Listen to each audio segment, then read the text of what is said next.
Time to check out A Stan Kraychik Mystery, Book 5. Author, Grant Michaels. Publisher, St. Martin's Press, New York, 1996.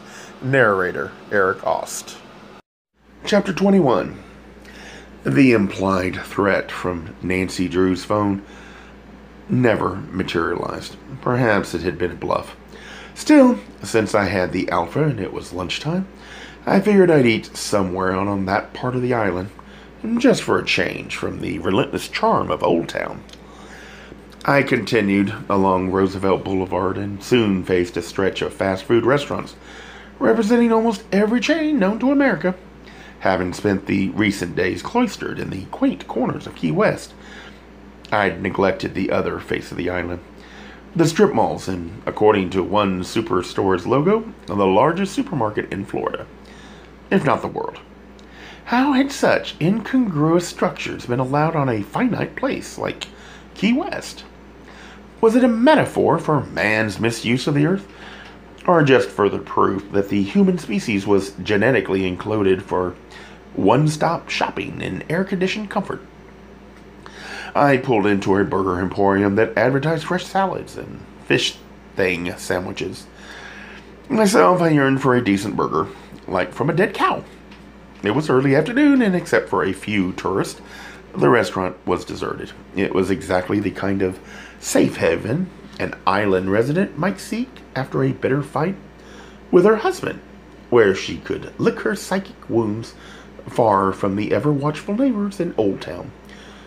Which partly explained why I saw Laura Hope sitting in a booth in a faraway corner of the dining area.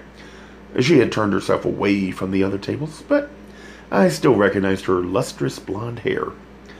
The burgers in that place looked withered and pitiful, so I ordered a grilled chicken sandwich and an iced coffee, then took it all with me as I headed toward Laura Hope's secluded booth. "Mind if I join you?" I said. She kept herself turned away from me and put a hand up to the side of her face. "I'd rather you didn't," she mumbled. I sat down across from her and spoke quietly. "You can talk to me." She shook her head without answering. I said, "I won't tell anyone unless you want me to." Laura shook her head again, but this time she also bit into the tops of her fingers. Still, it wasn't enough to hold back the tears that oozed from her eyes and streamed down her cheeks. She spoke in a low, quivering murmur. "It almost doesn't matter," she said. Then she put her head down on the table and sobbed quietly. The few other people in the restaurant began paying attention to us. I put my hand on one of Laura's. She had strong hands for a woman, which I took as a sign of her internal strength, that she would weather this crisis too and survive. I cooed comforting lies, things like, "It's going to be all right. Things will go better." She lifted her head and said loudly, "I've done everything I can. I've tried to do things right." Then she caught herself and lowered her voice. "You have no idea what I've done. I've sacrificed things people could never imagine. But it always ends up with my hurting him. And then calling the police and telling them he hit me. This time, I'm afraid he may leave me for good." "So you hit him?" I said, just to clarify the facts. "Yes," she said. "It's always me who does it, but Josh deserves it. I have the right to hurt him forever." I thought of myself and my dead lover Rafik, and how we had ritualized our sessions of bondage and battery. Joshua and Laura's assaults may have seemed coarse, while Rafik's and mine had been ultra-refined, but didn't it all amount to the same thing? Lovers hurting each other to express God knows what. Laura's sobs diminished. I moved my hand gingerly from her hand up to her forearm to give her one last reassuring squeeze. That's when I felt the odd sensation of stubble. My fingers moved quickly over the skin to confirm the sensation. It was stubble, all right. Laura Hope shaved her arms. She looked up suddenly and pulled away from me. "What are you doing?" she said. Our eyes locked in a terrible challenge.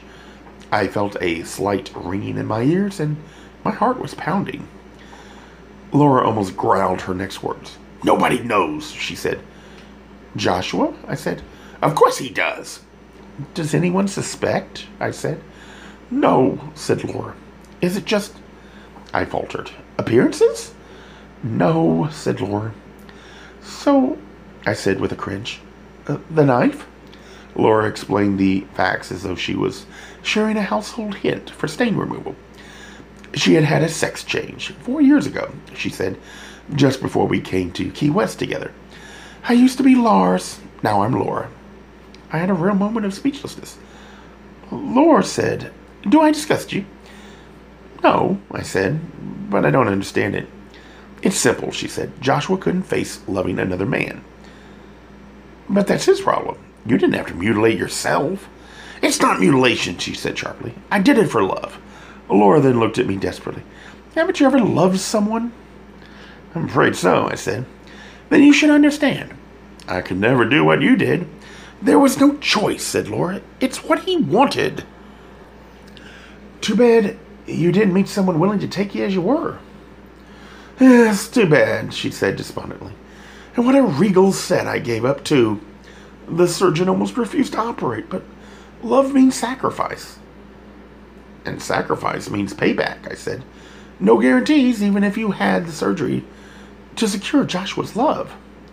It should have worked, said Laura. But, not sure, she said. Sometimes I want to cut Josh's thing off, just to even the score, but then where would our sex life be? I certainly had no answer for that. I said, your secret is safe with me. I doubt it, said Laura. I said, sometimes a secret keeps people friends. Laura gave a cynical little laugh. Or makes them enemies. Then she lit up a cigarette.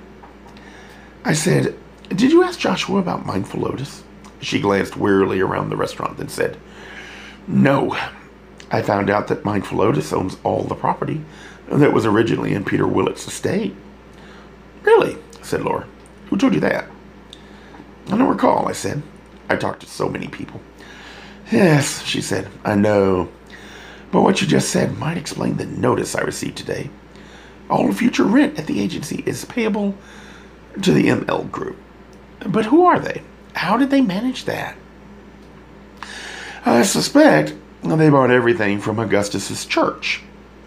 But she just died, said Laura. She didn't die, Laura. She was murdered. I know that, she said. But don't these things take time? How did all that property change hands so many times, so quickly? I said, I'll bet if the path to a big property prize can be cleared of all the legal underbrush, it might be a cinch to get whatever you want as soon as you want it. And the judge who cleared the path for Augusta's case was part of the plan. He was a deacon at her church, too. And you say Josh was involved in this? Said Laura. He was working for Adolf, wasn't he? Yes. And now he's working for Edsel. According to you, she said. And Edsel and Adolf both worked with Nancy Drew. If Josh was connected with them, he's connected to her. Laura extinguished her cigarette. I don't know what to believe anymore. All you do is create mistrust around you. I don't mean to, Laura. It's just facts. Facts? Why didn't I just admit it was mostly confabulation? And honestly, I said, your other secret is safe with me. At this, she sat up straight and said, would you please leave me alone? I have a lot to think about. God, I wish you'd never found me here. I wish you'd never come to Key West. I said, it's okay. We had our moment of intimacy, and now we'll be anonymous again.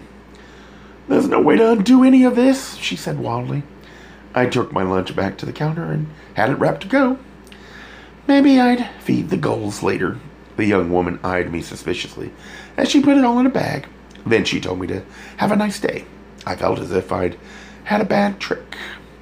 Outside, I was just getting into the Alpha when a familiar white behemoth of a convertible pulled off Roosevelt Boulevard into the Burger House's parking lot. It was Cozy Dinette. Boston, she called. What are you doing way out here? This is the Wastelands. I like to see every corner of a town I'm visiting. What brings you here? She said, I'm working up a new demo tape with my group at the radio station. But you want to be here, Boston? No one comes out here. My pact with Laura Hope prevented me from telling Cozy Dinette how fertile the wastelands had actually been. I realized that Laura Hope might be watching us from inside the restaurant, so I asked Cozy if she wanted to go somewhere for a drink. Hell, it was almost cocktail time. It was almost cocktail time in Key West. You buying? She said. Sure, I said. Cozy said, then let's go to Robbie's Terrace. Isn't that the most expensive place in Key West? That's why I asked who was buying, said Cozy. You lead the way, I said. That's what I like, said Cozy. She got in her car and I got in mine. As I was backing out of my parking space, I saw Edsel's pink taxi zoom by on Roosevelt Boulevard. Whoever was driving it that time tooted twice as he went past. Robbie's Terrace was a remodeled Victorian mansion on the east side of the island. In back was a luxurious stretch of private beachfront. The terrace, for which the restaurant was named, was a multi-tiered extension of the mansion's broad veranda, an outdoor dining area that cascaded all the way down the property to the beachfront. At that point, the bar, a large slatted deck area, crossed over the beach and into the water. Cozy and I took a table near the edge of the deck. The tide was in, but the crystalline tropical waters around the deck were only a foot or so deep. I sat in the protective shade of an overhead umbrella, while Cozy gave her tan an afternoon feeding. We ordered cocktails, and I looked out across the water. The air was strangely still for the ocean, and Cozy remarked that a tropical storm might be brewing. You mean a hurricane? I said, and explained that Lieutenant Sanfuentes had mentioned a hurricane watch the previous day. Our waiter overheard me and corrected me when he came to take our drink order. The watch might be stepped up to a warning tonight. Oh, great, said Cozy to me. That's one Key West experience you don't need. We ordered drinks. Then, recalling Cozy's obscure past with Edsel Sham, I told her what he had told me about his recent TV contract, how thrilled he was about it. Cozy said, he thinks it's a guarantee of security. He did mention investing it wisely. Cozy laughed. I know, Edsel, and that check will be spent before it's cleared. The drinks arrived, and Cozy took a big gulp of the Big Mama Mai Tai. Tell me about you and him, I said. It's an old story, Boston. Were you lovers? It was a boo-boo, she said with obvious discomfort. And then she shrugged. Live and let go. Is he really gay? Cozy said. Straight as they come. Straight men occasionally cross over, I said. Cozy said, you're not one of those, are you? Those gay men who think everyone else is hiding their gayness. Funny, I said. Edsel asked me the same thing. I don't think I am, but I still don't get the feeling he's a typical straight male. He's not pussy crazed, if that's what you mean, said Cozy. Ed is a writer. He doesn't have to prove he's a man. His characters do it for him. Who does it for you, Cozy? She almost guffawed. Boston? I got a whole string of men, but they're all past tense. Why do you think I sing the blues? I'm the one who chases down those troubled, brooding, lost, and lonely young men. And then I try to patch them up with a big mama's love. And then they get better. Finally. And that's when they discover why they were so lost and lonely in the first place. They wanted dada. I've got a goddamn magnet for Colossus cases. Sometimes I think I ought to hang out a shingle and make some real money as the great gay emancipator. And Edsel doesn't fall into that group? No, snapped Cozy. I told you it was a mistake. Haven't you ever made a mistake? Plenty. That's all it was, she said with finality. Although she lowered her sunglasses and looked at me like a cornered animal preparing to strike. She said, I'm not sure I like you right now. You're seeing the unlikable me. Maybe you should let it go, Boston. The rest of you is so nice. I've learned it's better to walk the bitch occasionally, even if she does bite. Remind me to stay clear, said Cozy. Then she aimed her gaze beyond my head and remarked, Now here comes a couple for the books. As I made a motion to turn, she said, Don't look yet. Why not? I said. You think people don't know the back of my head? I turned to see Ken Kimball and the Countess Walalinska waiting for the hostess to seat them. Cozy said, This is my cue to leave. I don't care to share the air with her. The Countess? You're going to leave me here alone just because she arrived? It's less risky than staying around and killing her, said Cozy. As she got up to go, she said, Do you have any message for Ross? I'm heading over to the toolbox, and he'll probably be there now. Tell him I have a new dance step for him. Cozy strutted off the deck. When she passed the hostess's desk, she turned back to me and blew her air kisses. Love you, Boston. With that gesture, I felt I had finally arrived in Key West society, for I had received the same air kisses as Camille. A few moments later, as Ken and the Countess were led past my table, Her Regal Highness spoke in a voice loud enough for me to hear. Such a vulgar display. Ken replied, They're harmless, Stasia. As they passed, Ken nodded almost imperceptibly, as if doing more might encourage me to join them. Hell, I know when I'm not wanted, so I waited until they were seated at their table for two, then I went over. Do you mind if I join you? I said. Ah! Exclaimed the Countess, as though I had asked to sniff her shoes. But there's no room here, and we are staying for dinner. I'm sorry I can't dine with you, I said, but I'd like to buy you both a drink. The Countess became flustered, while Ken said, By all means, pull up a chair and sit down. We should be buying you a drink, since you're the guest in our town. I chirped gaily. Then let's all buy each other a drink. The Countess squirmed in her chair. Is there time? Of course, said Ken. What are you celebrating? I said. Huh? Said the Countess. Isn't Robbie's Terrace the kind of place people come to celebrate? Some do, said Ken. For us, it's just a good place to eat. I said, I thought maybe you'd had some success with Attorney Drew this afternoon. Did you manage to get a stop work order on that equipment that was wrecking the reef this morning? Ken's face got a suddenly queasy look on it. The Countess flashed her eyes angrily at him and then at me. No, I said. Well, did you at least demand that she appeal that bogus decision for Augusta Willits, so that the Gulf Coast Playhouse can go to its rightful owners? You and Edsel. Ken said, I don't think it's wise to talk about these things in public.